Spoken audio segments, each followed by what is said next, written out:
ये भगवान क्या कहते हैं। 18वें अध्याय में भगवान कह रहे हैं पुनः अर्जुन से, तमेव शरणम गच्छ सर्वभावेन भारत, तत्प्रसादात पराम शांतिम स्थानम प्राप्स्यसि शाश्वतम।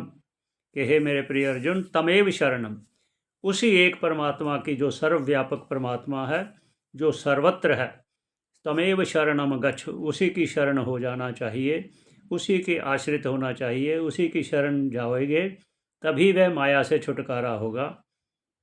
जैसे भगवान ने पहले कहा, माम एव ये प्रपद्यन्ते, जो मेरी शरण में आएगा, मायाम एताम तरंति थे, वही इस माया से तर जाएगा, क्योंकि ये मेरी माया दैवी है, ये अलौकिक है, इससे पार पाना बड़ा मुश्किल है। जब तक मेरी शरण में नहीं आएगा तो इससे पार नहीं पाएगा। इसलिए भगवान कहते हैं, माम एव ये प्रपद्यन्ते, जो मेरी शरण आएगा वही इसका पार पा सकेगा।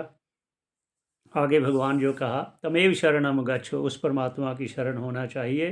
कैसे होना चाहिए? सर्वभावे न भारत, सभी प्रकार से, मन से, वाणी से, काय से, देह से, हर प्रकार से हम उसी का चिंतन करते हुए, उसी का जप तप ध्यान करते हुए, उसी शरणागत होते हुए, ईश्वर की कृपा के द्वारा, हे भारत, हे अर्जुन, तत्प्रसादात, उस परमेश्वर की कृपा से, अनुग्रह से, जैसे भगवान ने पहले कहा, तेषाम अनुग्रहार्थ, तेषाम एव, उन्हीं पर अनुग्रह करता हुआ, तेषाम एव अनुग्रहार्थम, उन्हीं पर कृपा करता हुआ फिर उनके अज्ञान का नाश करता हूँ।